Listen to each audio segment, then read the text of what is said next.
Natural Habitat Adventures is pleased to be bringing you this webinar today. We're here to talk about the Great Amazon River Cruise.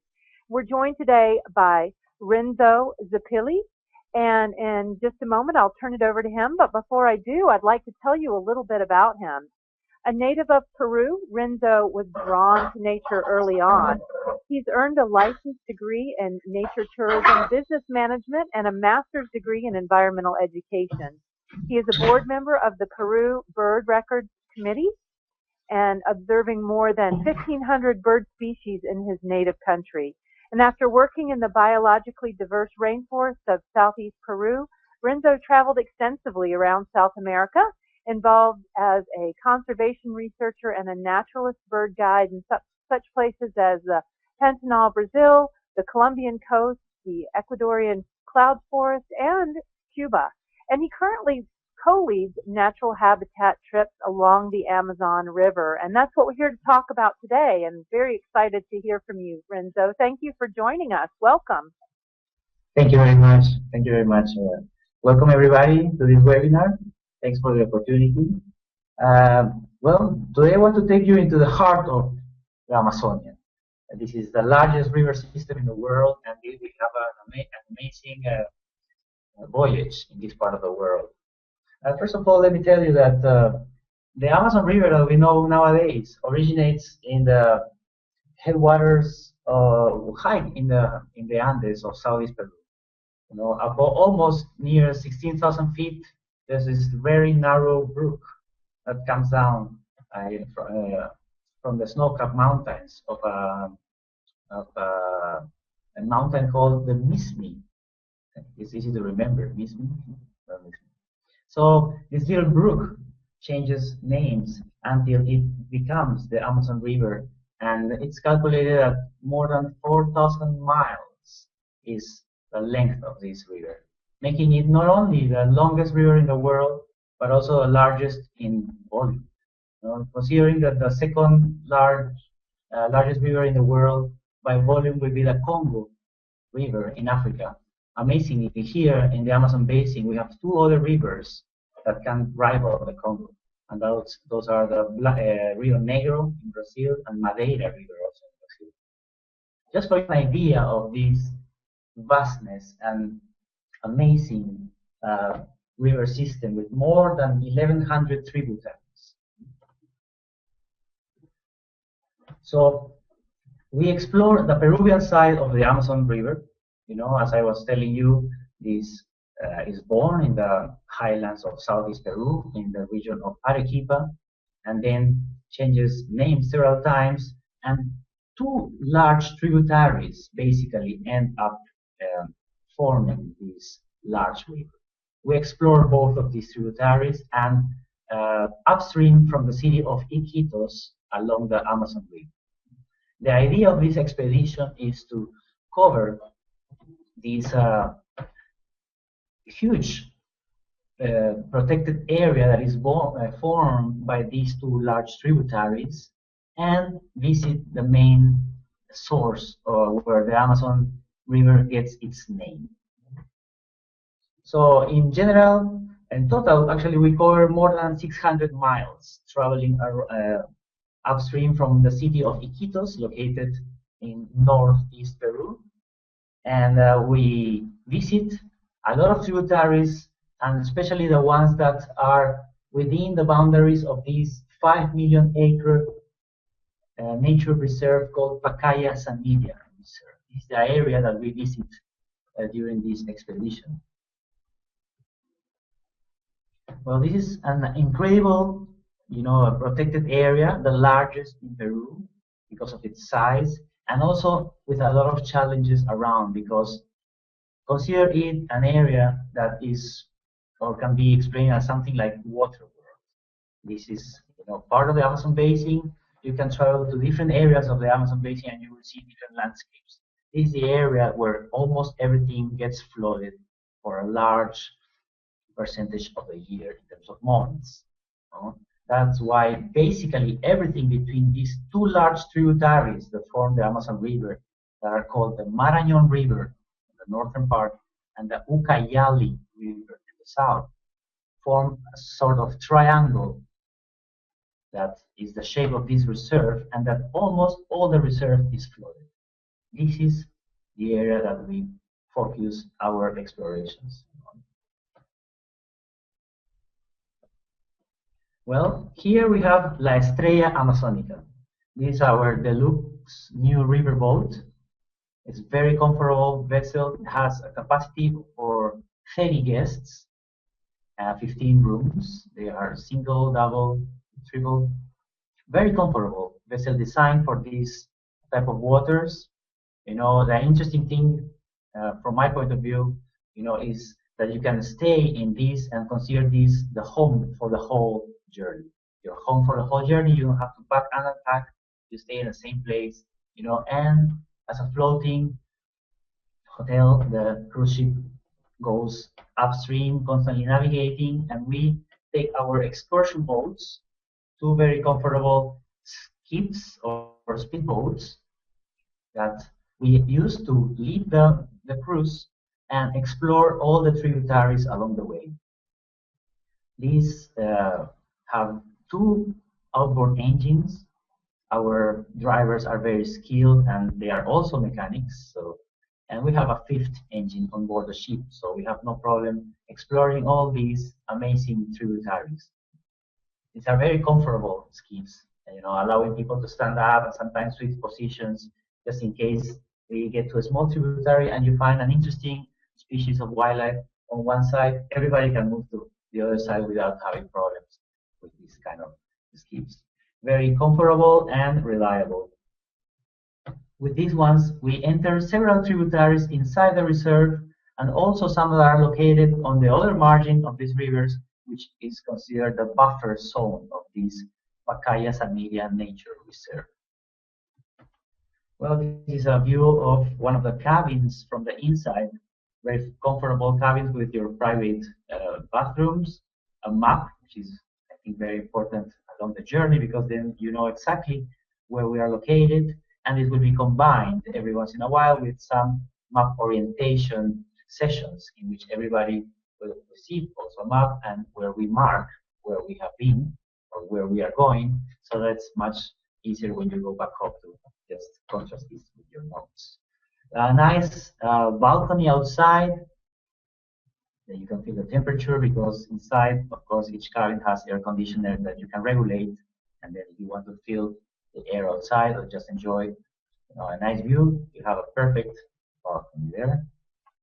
And then where this is an interesting area. This reserve, for many people, is considered an area known also as the jungle of the mirrors. This is beautiful scenery, especially, you know, the black water rivers that we have in this area.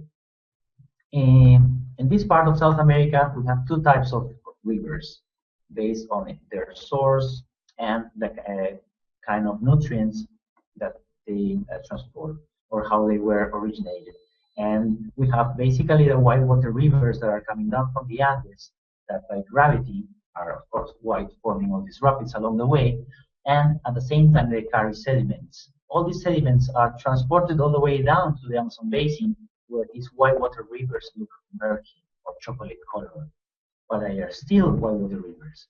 In contrast, we have black water rivers that look like a source of tea, you know, because this is exactly the same way they are created. Let's say the water from the rain that falls inside the forest, you know, receives the sun, and then all the tannic acid or tannins from the leaves are released, as well as many other chemical components, and this turns these waters, you know, inky or like tea color, which are technically called black waters. When you navigate in areas that have black waters, the refraction of the landscape is amazing, as you can see in one of these pictures that I am showing right now. So this is the interesting thing, and we also have the opportunity to see the contrast of two colors of water when the black water rivers reach the main white water rivers. Well, we have a lot of interesting activities organized in this area.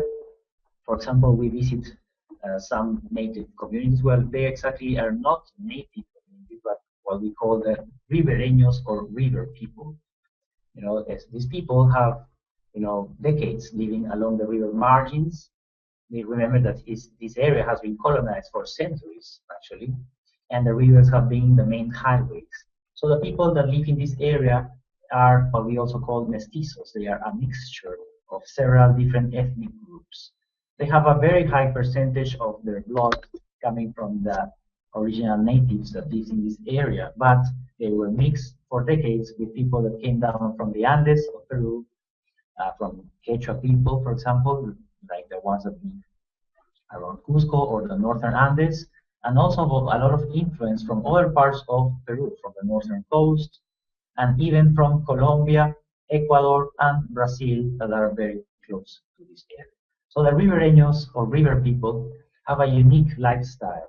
They use, they live uh, a very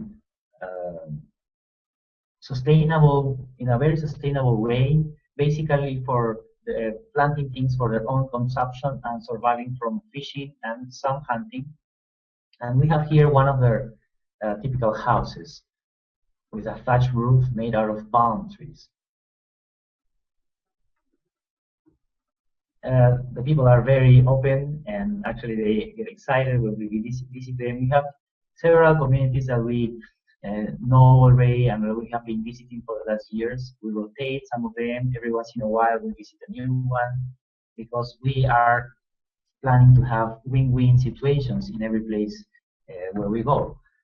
So the idea is with each community we have a different agreement.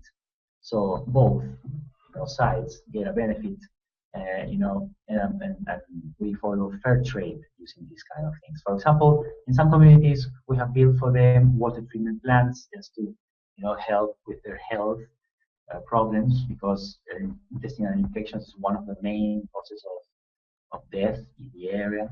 With other communities, for example, we pay an entrance fee, so we benefit all the community. And they have these special notebooks where we mark how much we have paid, and then monthly they check everything, and that avoids any kind of conflict because we don't want to create conflicts in the communities that we visit, for example. In other communities, we hire local guides to help us spotting some of the things, some of our wildlife, and for example, we have made them rotate the local guides, so everybody has the opportunity to be in this position, and that also avoids conflict. So it is a very interesting, relationship that we have in the area because on the long term, the idea is that the local people understand the plans of conservation in the area, all the threats that this area has, considering that Amazonia is still one of the largest lungs, if we can call it in a certain way, from the world. The local people is the one the people that have to be involved directly in this. So this is another, for example, community that is at the entrance of the reserve along the tributary, and people from the community, most of them work as volunteer rangers, and they protect the resources. This reserve that we visit is an interesting type of reserve. Based on the Peruvian regulation, we have different types of protected areas, national parks, for example, where nothing can be modified, or nature preserves in which certain things in a managed way, in a sustainable way, can be harvested. Because the idea of the reserves, the modern approach, is also to make the local people to protect their own resources. Most of the people rely on the resources that still can be found in the reserves to survive and also to keep their traditions alive. So the idea is not completely stopping the harvesting of the resources inside the reserves, but establishing management plans in which the people that can harvest these, let's say, forever in a sustainable way, and their children and grandchildren will be able to continue knowing about all these plants and animals that live in these amazing forests, and they will still know about the uses that they can get from them, and without creating an impact that can destroy all the balance in this particular area. Well, it's among the visits that we have, depending on the river level, because you have probably noticed that we have some journeys around May and June, and we also have voyages in October. These are two different times of the year. And for me personally, I like both times of the year because each time is a different experience. For example, when we do our excursions, right now during the high water level, May is one of the peak moments in terms of the water level. And it's very nice to be able to explore most of the tributaries, even the smaller ones with the excursion boats, and also having the canopy at a much closer level because you are at least 30 or 40 feet above the regular level. So you are closer to the canopy, and that's one perspective. On the other hand, for example, when you come in June or October, the water level is much lower, so you explore less tributaries, but then you have more chances to walk along certain trails and explore the jungle from the inside. So it's two different moments in the year which create these amazing dynamics, in this part of the world.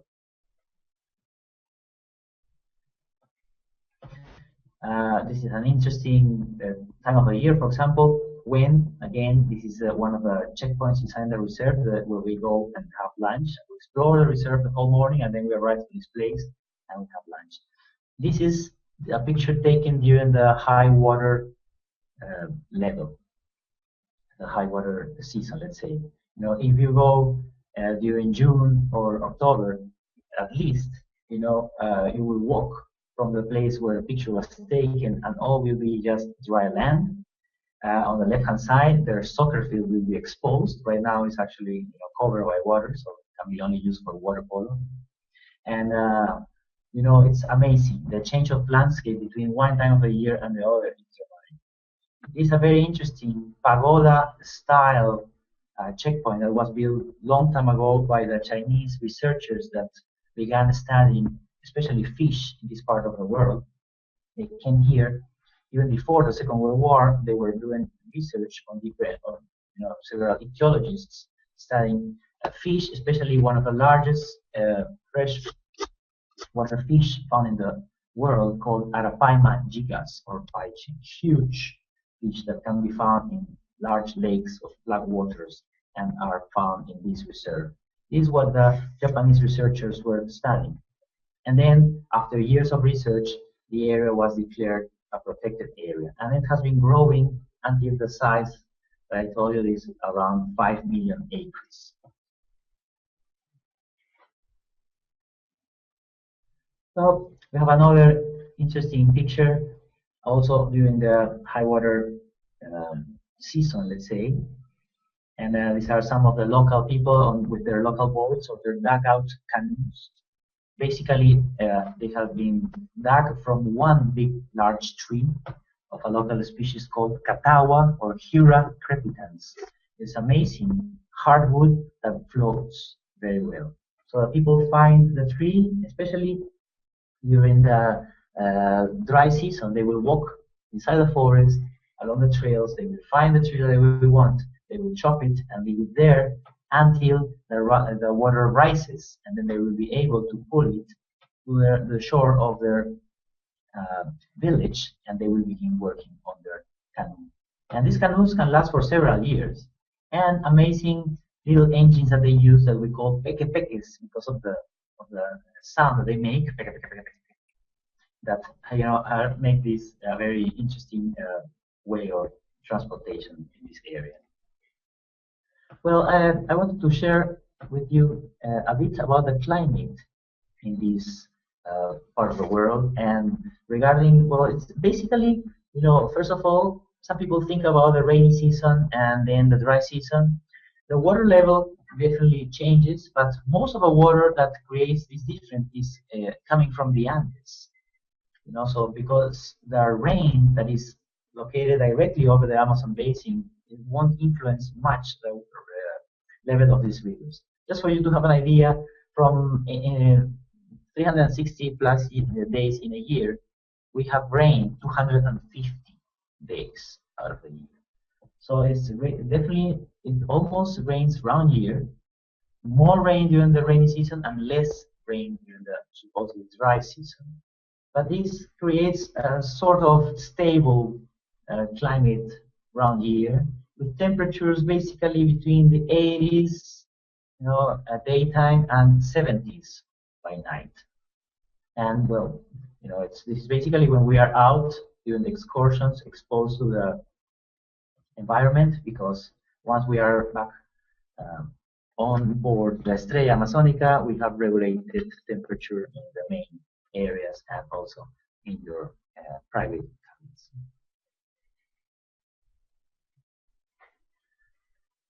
Well, this is an interesting picture. We combine outings with talks and some interesting lectures, PowerPoint presentations, and in many cases, we have some of these interesting talks.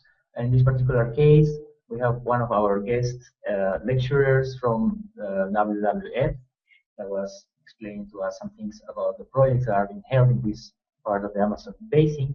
And this year in our day trips, we have different representatives from WWF that are coming with us. This organization, our partner, has also a lot to do with the creation of Pacayas Amilia Reserve. So it's interesting when we have talks, the information that we get from the original, plan on how this protected area developed, turning into what it is nowadays, and how we still support, this area in many ways, and through our visits, of course, also because we pay an entrance fee to the Peruvian government to be able to visit this reserve, and of course, this goes directly to the payment of the rangers and the research that is being done in this particular place. Here, among the activities that we developed throughout this journey, we also have sometimes, picnic meals. In this particular case, we are having a picnic breakfast in a very nice tributary called Zapote River. It's a river inside a communal reserve, and it's just across the Pacayas Amilia Nature Reserve. But in this particular case, some communities manage the area, and those are the ones that protect this very interesting river. Zapote is a place in the past where we have seen some of the large raptors, that can be found in this part of the Amazon. And we have seen here also crested eagles in the past. And it's a very nice place for large monkeys like the Saki monkey. And with some luck, in this place we find also red-howler monkeys. Well, this is a rear view of La Estrella Amazonica. You can see, and the middle deck is where our dining room is located, and the upper deck is where our lecture room is found. And then we have another fourth deck with a nice roof, in case people want to spend some, the early morning in that area, or sometimes we have some yoga mats, so people go to stretch a bit in the morning or in the late afternoon with beautiful sunsets, or sometimes with beautiful rainbows.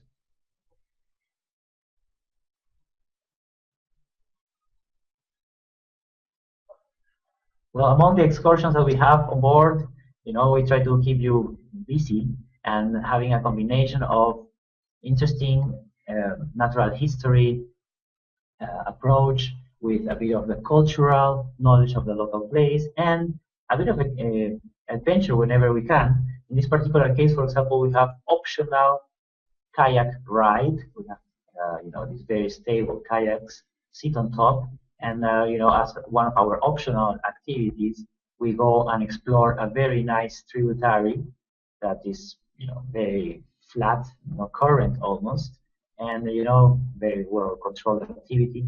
This is another view that you can get of the forest.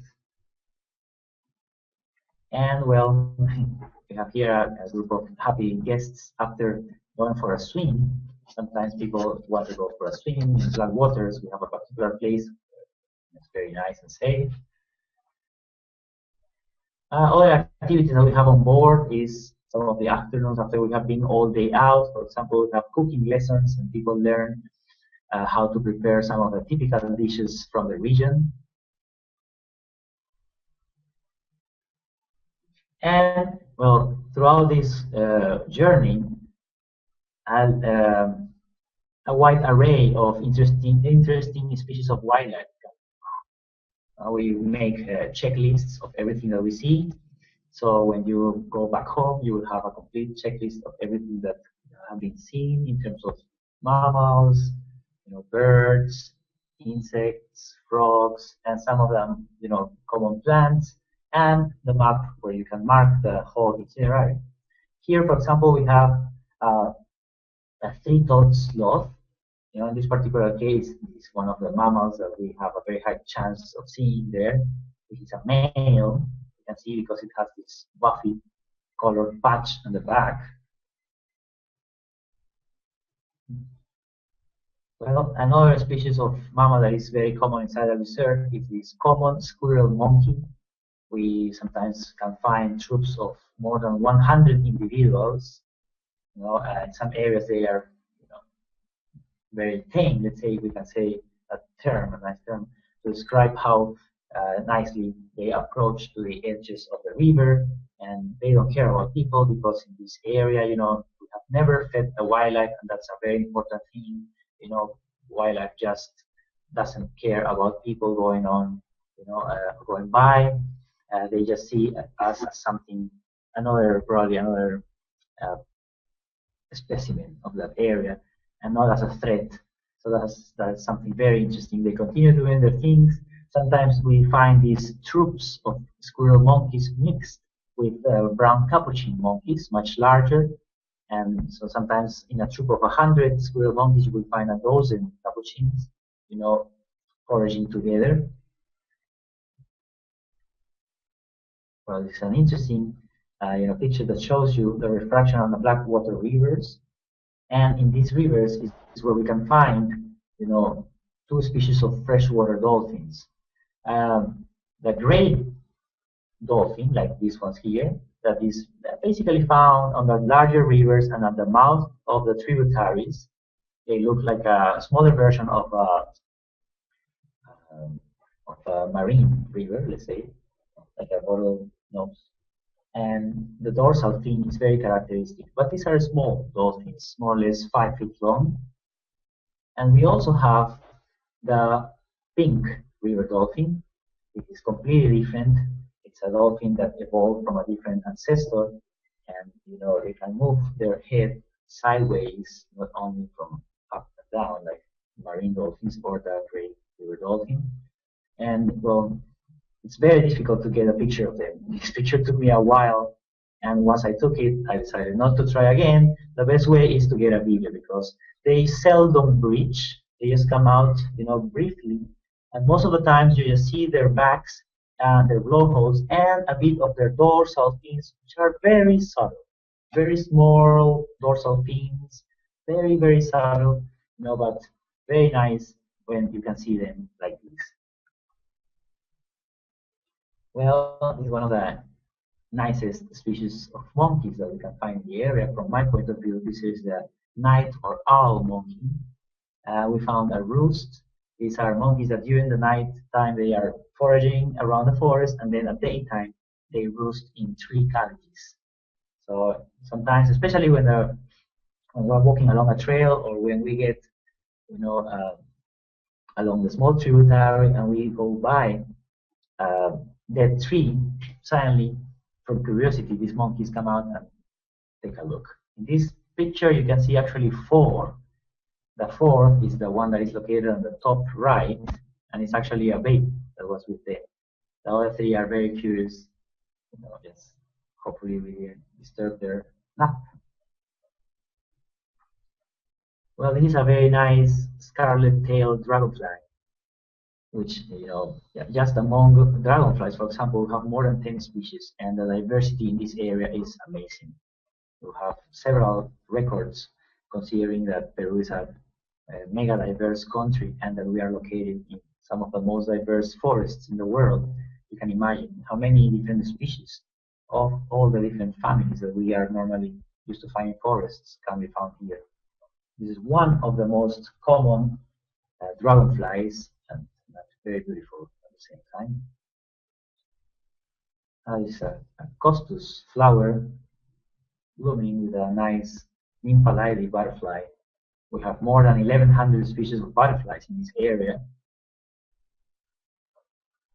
A nice picture of a yellow-headed vulture. Actually, this is a lesser yellow-headed vulture, the one that can be found along the river margins. We also have greater yellow-headed vultures, but they prefer soaring above mature forests.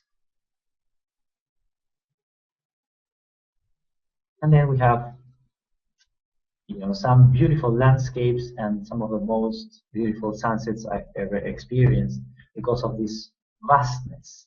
You don't see mountains in this area. You only see big rivers and large bodies of water, and the forest just extending as far as your eyes can go, as far as your eyes can see. And the sunsets, especially sunsets, the sunrises sometimes, but sunsets are amazing. Combination of colors, and of course at night it's very nice to get some stargazing because it's very, very clear skies. So the night comes and it's now time to find nocturnal wildlife. This is a polka dot tree frog, one of the species of frogs that we can find when we go out at night. And this is, for example, a male variable clown tree frog in a giraffe face. It's interesting. We can stop in floating vegetation, and actually you can find your own frog, with your flashlight, just searching on the vegetation on the side. That's very nice because then you can take a picture of the frog in its natural habitat.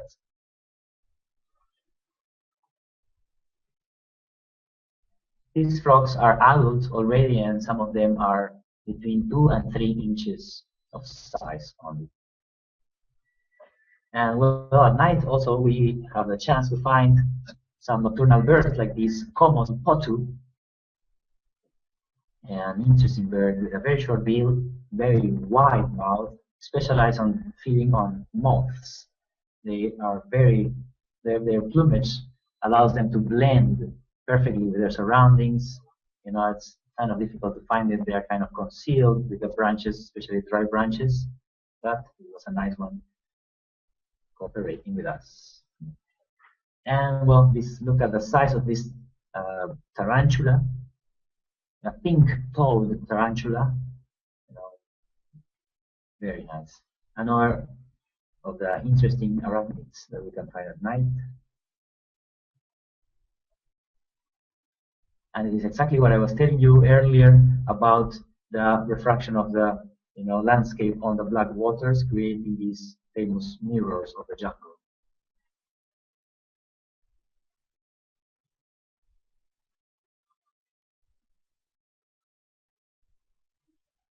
A very interesting sunset.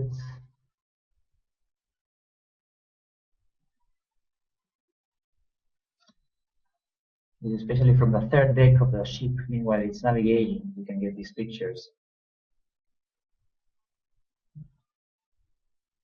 And well, thank you very much for your attention. Thank you very much for joining us today.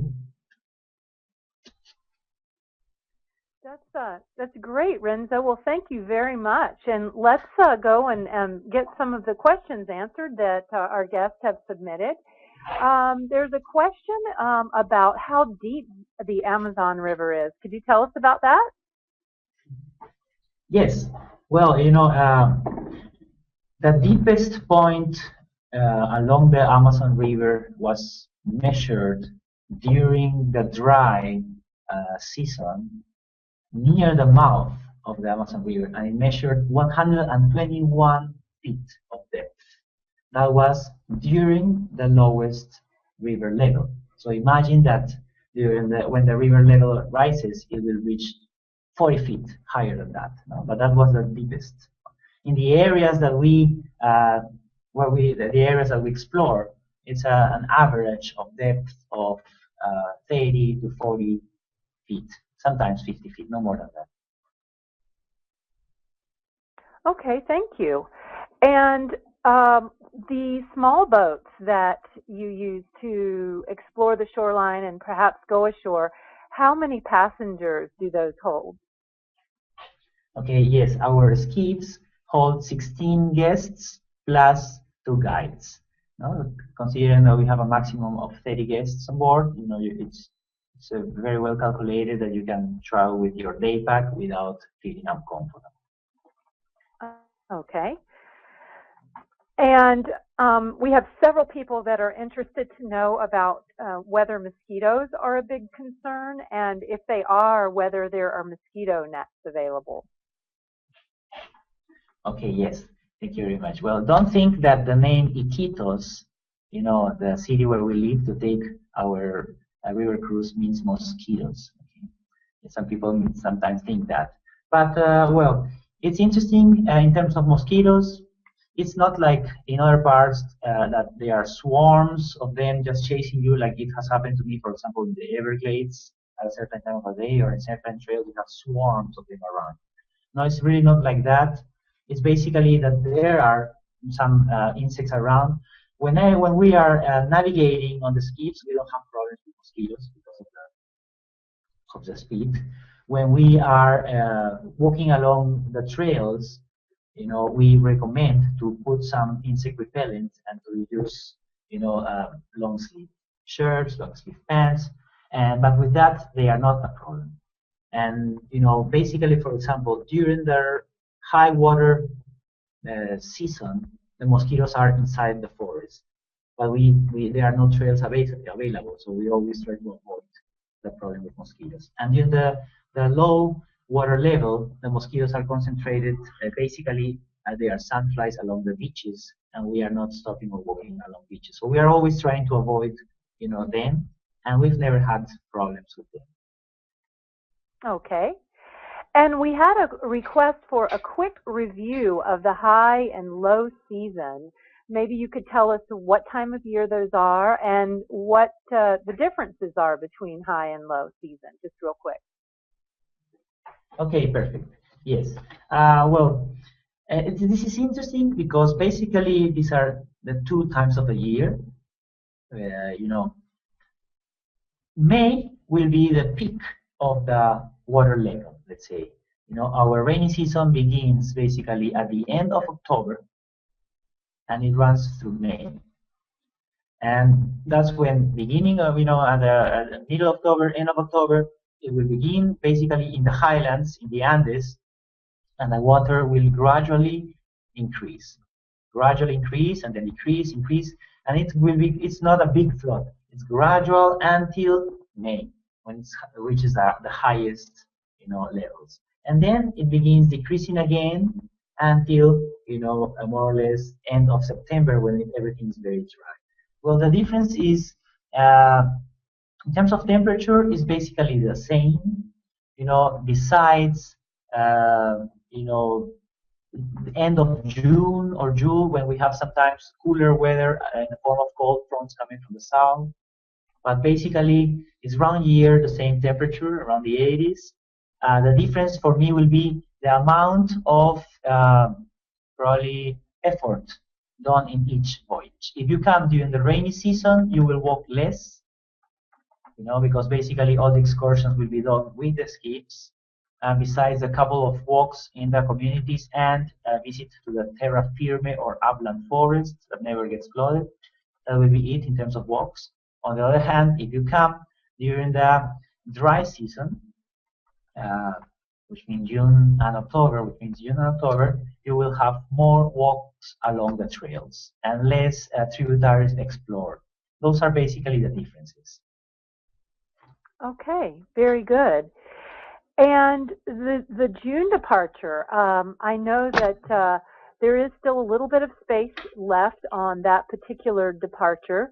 Could you tell us a little bit about what makes June such a wonderful time to be on the Amazon?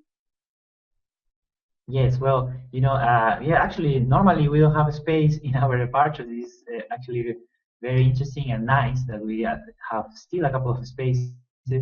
Well, in June, we are going also with one of our WWF representatives, Amy Smith. She has some interesting lectures to share with us. And in this time of the year, June, we have more trails available. For example, we to reach the place where we see the giant water lilies or Victoria amazonicas. You walk through a nice trail.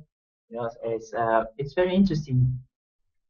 Definitely, I would always suggest going, and during both periods of the year. But this June departure looks very nice, especially with Amy on board.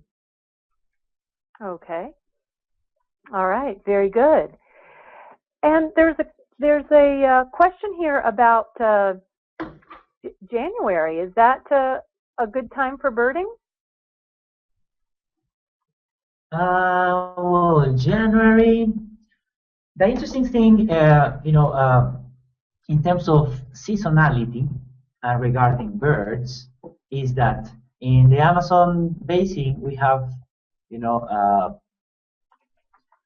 northern migrants that come from North America, or boreal migrants. We have austral migrants that come from the southern parts of the South American continent, and we have residents. So, in different times of the year, you have different communities of birds found there. Definitely, you have the residents around here, and then you have the austral migrants coming during the southern hemisphere winter, and then the northern migrants when it's your winter in North America.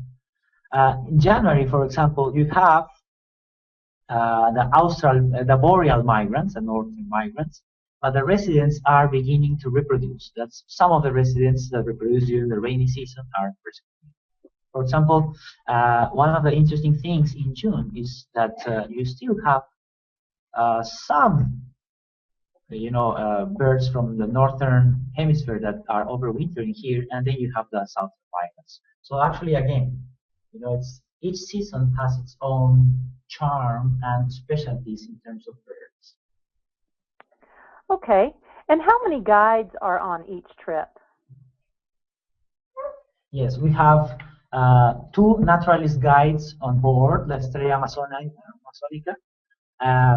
This is actually a team of 3, and there's one always resting. So every week there's one fresh one, and then each one goes with each skiff, and then your expedition leader normally will share. We go to one or the other one, and normally share with the WWF representative that is also there helping us with the interpretation of the boards. Okay. And how common are sloths, and are they frequently seen? Yeah. From a percentage of voyages, we have a calculation of 99.5% of people that have seen the sloths. Basically, they are there. They are one of the most common or conspicuous mammals that we can find, let's say.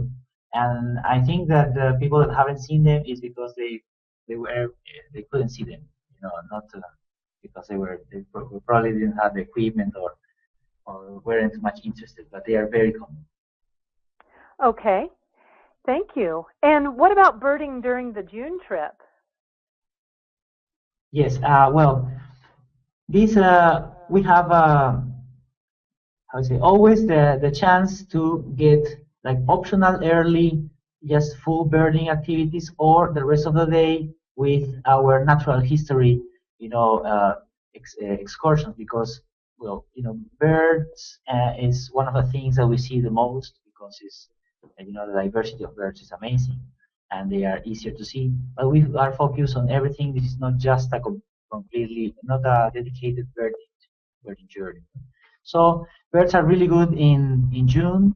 We are always making our effort to see them, but we won't be doing just birding, or just be focused on birding just for everybody to know. get a bit more balance, let's say. Okay. And is there someone who will be able to help with the identification of the birds? Yes, yes, we are always helping. The idea is that everything that we see in terms of wildlife and plants, we will be spotting them or stopping to see them or explaining about them. And of course, birds are very diverse and abundant there, so birds are the things that we see the most. But we are also focusing on uh, insects and frogs and toads and mammals and plants and flowers and other things. So it's a very interesting and complete uh, interpretation of everything that we have around. But definitely, yes, we will have someone helping, always making sure that everybody sees what we are pointing at and showing with our books on board the skiffs what we are seeing. And then, when we do our checklists, we will make sure that everybody knows what we are seeing. So we'd like to thank all of you for joining us today. It was a pleasure having you here and a pleasure to work with Renzo, of course, and to learn more about this amazing Amazon River cruise. And I think you can see our contact information there. So if you have any questions, please do give us a ring, and we would be happy to assist. Thank you very much. Thank you for the opportunity. On behalf of Natural Habitat Adventures, hope to see you soon there on board La Estrella Amazon. All right. Bye. Bye.